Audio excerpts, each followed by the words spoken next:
جنت میں مختلف رشتہ دار ایک دوسرے کو پہچانتے ہوں گے اور ایک دوسرے سے ملتے جلتے رہیں گے، اور ان میں سے بعض کو ایک ساتھ رکھا جائے گا۔ سورۃ طور کی آیت پر 21 میں اللہ سبحانہ و تعالیٰ فرمان ہے، لوگ ایمان لائے اور ان کی اولاد بھی ان پر ایمان میں ان کی پیروی کی تو ان کی اولاد کو ہم انہی کے ساتھ شامل کر دیں گے اور ان کے عمل میں سے کسی چیز کی کمی نہیں کریں گے۔ حضرت ابن عباس رضی اللہ تعالیٰ عنہ سے مروی ہے کہ بے شک اللہ تعالیٰ مومن کی آنکھوں کو ٹھنڈا کرنے کے لیے اس کی اولاد کو ان کے اصل مقام بلند کر کے اس کے پاس اس کے درجے پہ پہنچا دیں گے، اگرچہ یہ اولاد اپنے اعمال کے اعتبار سے اس درجے تک نہ پہنچتی ہو۔ پھر آپ صلی اللہ علیہ وآلہ وسلم نے یہ آیت تلاوت فرمائی، جو لوگ ایمان لائے ہیں اور ان کی اولاد نے بھی ایمان میں ان کی پیروی کی، اس سے معلوم ہوتا ہے کہ انسانوں کی اولاد کو اس کی خواہش کے مطابق ان کے ساتھ ہی رکھا جائے گا۔ لوگ جنت میں جائیں گے تو یقیناً یہ وہ لوگ ہوں گے جنہوں نے اس دنیا میں نیک اعمال کیے ہوں گے، جبکہ ایسے لوگ بھی ہوں گے جنہوں نے گناہ کیے ہوں گے لیکن اپنے گناہوں پر شرمندہ ہو کر اس دنیا میں ہی اللہ سے معافی مانگ لی ہو اور سچے دل سے توبہ استغفار کر لیا ہو تو اللہ تعالیٰ ان کو معاف فرما کر جنت میں داخل کرے گا، جہاں اللہ عز و جل اس کی ہر خواہش پوری فرما دے گا۔ اور یقیناً اس کی خواہش ان میں سے ایک خواہش یہ بھی ہوگی کہ دنیا میں اس سے جو بھی گناہ سرزد ہو چکے ہوں یا کوئی گناہ والے اعمال اس نے کیے ہوں تو اس نے وہ تمام اعمال بھلا دیے جائیں، کیونکہ جنت امن اور سکون کی جگہ ہوگی جہاں منفی خیالات اور غم غصے کی کوئی گنجائش نہ ہوگی، اور ایک مومن اور ایک جنتی کے لیے ہر طرف خوشحالی ہی خوشحالی ہوگی، جیسا کہ سورۃ البقرہ اللہ تعالیٰ ارشاد باری تعالیٰ ہے، اور جو لوگ ایمان لائے اور نیک عمل کرتے رہے ان کو خوشخبری سنا دو کہ ان کے لیے جنت کے باغ ہیں جن کے نیچے نہریں بہہ رہی ہیں، جب انہیں ان میں سے کسی قسم کا کھانا کھانے کو دیا جائے تو کہیں گے یہ تو وہی ہے جو ہم کو پہلے بتایا گیا تھا، اور انہیں ایک دوسرے کے ہم شکل بھی دیے جائیں گے اور وہاں ان کے لیے پاک بیویاں ہوں گی اور وہ جنت میں ہمیشہ رہیں گی۔ محترم ناظرین، ایک اور حدیث میں ہے کہ رسول اللہ صلی اللہ علیہ وآلہ وسلم نے فرمایا، جب اہل جنت داخل ہوں گے اور ان میں سے کسی کو اپنے بھائیوں اور رشتہ داروں سے ملنے کی خواہش ہوگی تو اس کا بستر اسے اڑا کر ان کے بستروں کے برابر پہنچا دے گا، اور پھر دونوں تکیہ لگا کر دنیا میں گزرے ہوئے دنوں کے بارے میں باتیں کرنے لگیں گے۔ ان میں سے ایک اپنے ساتھی سے کہے گا کہ اے فلاں، تمہیں یاد ہے کہ اللہ نے فلاں دن اور فلاں فلاں جگہ پر ہماری مغفرت فرمائی تھی، ہم نے اللہ سے دعا کی تھی اور اللہ نے ہمیں مغفرت کا پروانہ عطا فرما دیا۔ رسول کریم صلی اللہ علیہ وآلہ وسلم کے مزاج مبارک کے بارے میں متعدد حدیث مبارکہ میں بیان کیا گیا ہے کہ آپ صلی اللہ علیہ وآلہ وسلم انتہائی شگفتہ مزاج تھے، نرمی اور محبت سے اور مسکرا کر بات کیا کرتے، تاہم کئی بار آپ صلی اللہ علیہ وآلہ وسلم بے اختیار ہنس بھی دیتے، مگر یہ اس وقت ہوتا جب آپ صلی اللہ علیہ وآلہ وسلم آخرت کے حالات بیان فرما رہے ہوتے۔ امام اسقلانی رحمۃ اللہ علیہ فرماتے ہیں، یہ کیا کہا گیا کہ آپ صلی اللہ علیہ وآلہ وسلم صرف آخرت کے امور میں ایسا کرتے تھے، اگر کوئی معاملہ دنیا سے متعلق ہوتا تو اس پر آپ صلی اللہ علیہ وآلہ وسلم صرف تبسم فرمایا کرتے تھے۔ آپ صلی اللہ علیہ وآلہ وسلم نے ایک بار صحابہ کرام کو یہ آگاہ کیا کہ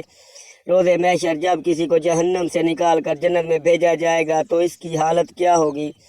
اس پر آپ صلی اللہ علیہ وآلہ وسلم نے ہنس کر واقعے کا احوال بیان کیا۔ بخاری شریف اور مسلم شریف میں یہ متفقہ حدیث مبارک یوں ہے کی گئی ہے۔ حضرت عبداللہ بن مسعود رضی اللہ تعالیٰ عنہ سے روایت ہے کہ حضور نبی کریم صلی اللہ علیہ وآلہ وسلم نے فرمایا، مجھے اچھی طرح معلوم ہے کہ سب سے آخر میں جہنم سے کون نکالا جائے گا، یہ سب سے آخر میں کون جنت کے اندر داخل ہوگا، یہ آدمی اپنے کو گھسیٹتا ہوا جہنم سے باہر نکلے گا، چنانچہ اللہ تعالیٰ اس سے فرمائے گا جا جنت میں داخل ہو جا، چنانچہ وہ واپس لوٹ کر عرض گزار ہوگا، اے رب وہ تو بھری ہوئی ہے، بس اللہ تعالیٰ اس سے فرمائے گا جا جنت میں چلا جا، لہذا جنت میں داخل ہو جا۔ جنت میں جا کر پھر گمان گزرے گا کہ شاید یہ بھی بھری ہوئی ہے، واپس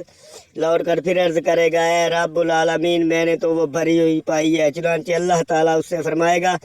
جا اور جنت میں داخل ہو جا، کیونکہ تیرے لیے جنت میں دنیا کے برابر بلکہ اس سے 10 گنا زیادہ حصہ ہے۔ عرض کرے گا، اے اللہ کیا مجھ سے مذاق کرتا ہے یا مجھ پر ہنستا ہے، حالانکہ تو حقیقی مالک ہے۔ حضرت عبداللہ بن مسعود رضی اللہ تعالیٰ عنہ بیان کرتے ہیں کہ میں نے دیکھا کہ اس پر حضور نبی کریم صلی اللہ علیہ وسلم ہنس پڑے، یہاں تک کہ آپ صلی اللہ علیہ وسلم کے دندان مبارک نظر آنے لگے۔ آپ صلی اللہ علیہ وسلم فرماتے تھے کہ یہ اہل جنت کے سب سے کم درجے والے شخص کا حال ہے۔ حضرت ابو سعید سے روایت ہے کہ رسول کریم صلی اللہ علیہ وسلم نے فرمایا، جو آدمی سب سے آخر میں جنت میں داخل ہوگا وہ گرتا پڑتا اور گھسیٹتا ہوا دوزخ سے اس حال میں نکلے گا کہ دوزخ کی آگ اسے جلا رہی ہوگی، پھر دوزخ سے نکل جائے گا تو پھر دوزخ کی طرف پلٹ کر دیکھے گا اور دوزخ سے مخاطب ہو کر کہے گا کہ بڑی بابرکت ہے وہ ذات جس نے مجھے تجھ سے نجات دی، اور اللہ تعالیٰ نے مجھے وہ نعمت عطا فرمائی کہ اولین و آخرین میں سے کسی کو بھی وہ نعمت عطا نہیں فرمائی۔ پھر اس کے لیے ایک درخت بلند کیا جائے گا، وہ آدمی کہے گا کہ اے میرے رب پروردگار، مجھے اس درخت کے قریب کر دیجئے تاکہ میں اس کے سائے کو حاصل کر سکوں اور اس کے پھلوں سے پانی پیوں۔ اللہ تعالیٰ فرمائیں گے، اے ابن آدم، اگر میں تجھے یہ دے دوں تو پھر اس کے علاوہ تو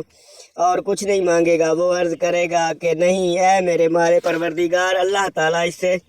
اس کے علاوہ اور نہ مانگنے کا معاہدہ فرمائیں گے اور اللہ تعالیٰ اس کا اثر قبول کر فرمائیں گے، کیونکہ وہ جنت کی ایسی ایسی نعمتیں دیکھ رہ چکا ہوگا کہ جس پر اسے صبر نہ ہوگا۔ اللہ تعالیٰ اس درخت کے قریب کر دیں گے، وہ اس کے سائے میں آرام کرے گا اور اس کے پھلوں کے پانی سے پیاس بجھائے گا۔ پھر اس کے لیے ایک اور درخت ظاہر کیا جائے گا جو پہلے درخت سے کئی زیادہ خوبصورت ہوگا۔ وہ آدمی عرض کرے گا، میرے پروردگار، مجھے اس درخت کے قریب فرما دیجئے تاکہ میں اس کا سایہ حاصل کر سکوں اور اس کا پانی پی سکوں، اور اس کے بعد میں اور کوئی سوال نہیں کروں گا۔ اللہ فرمائے گے، اے ابن آدم، کیا تو نے مجھ سے وعدہ نہیں کیا تھا کہ تو مجھ سے اور کوئی سوال نہیں کرے گا؟ اور اب اگر تجھے اس درخت کے قریب پہنچا دیا تو پھر تو اور سوال کرے گا؟ اللہ تعالیٰ پھر اس سے اس بات کا وعدہ لیں گے کہ وہ اور کوئی سوال نہیں کرے گا، کیونکہ وہ ایسی ایسی نعمتیں دیکھے گا کہ جس پر وہ صبر نہ کر سکے گا۔ پھر اللہ تعالیٰ اس کو درخت کے قریب کر دیں گے اور اس کے سائے میں آرام کرے گا اور اس کا پانی پیے گا۔ پھر اسے جنت کے دروازے پر ایک درخت دکھایا جائے گا جو پہلی دونوں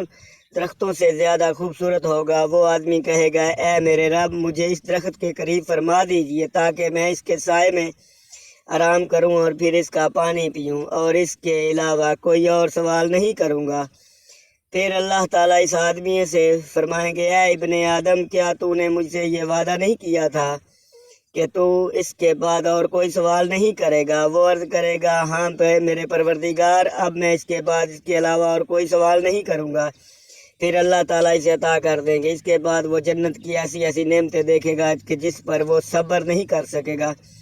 پھر اللہ تعالیٰ اسے درخت کے قریب کر دیں گے۔ جب وہ اس درخت کے قریب پہنچے گا تو جنت والوں کی آواز سنے گا تو پھر عرض کرے گا، اے میرے رب، مجھے اس میں داخل کر دے۔ تو اللہ فرمائے گے، اے ابن آدم، تیرے سوال کو کون سی چیز روک سکتی ہے کہ تو اس پر راضی ہے کہ تجھے دنیا اور دنیا کے برابر دے دیا جائے؟ وہ کہے گا، اے رب العالمین،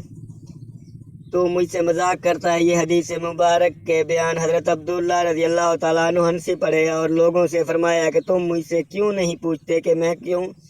ہنسا؟ لوگوں نے کہا، آپ کس وجہ سے ہنسے؟ فرمایا، رسول صلی اللہ علیہ وسلم اس طرح ہنسے تھے کہ فرمایا، اللہ رب العالمین کے ہنسنے کی وجہ سے۔ جب وہ آدمی کہے گا کہ آپ رب العالمین ہونے کے باوجود مجھ سے مذاق فرما رہے ہیں، تو اللہ تعالیٰ فرمائے گا کہ میں تجھ سے مذاق نہیں کرتا، مگر جو چاہوں کرنے پر قادر ہوں۔ اللہ عز و جل سے دعا ہے کہ ہمیں بھی اس دنیا کی آزمائش میں کامیابی اور کامرانی عطا فرمائے، جنت میں داخل فرمائے اور ہمارا خاتمہ ایمان پر فرمائے۔ ناظرین، ہماری ویڈیو آج کی اچھی لگی ہو تو ہمارا چینل سبسکرائب اور لائک لازمی کیا کریں دوست، اور اللہ کے 99 ناموں میں سے ایک نام ٹائپ لازمی کریں۔ اللہ آپ کو حفظ و ایمان میں رکھے، آمین ثم آمین۔ اللہ حافظ۔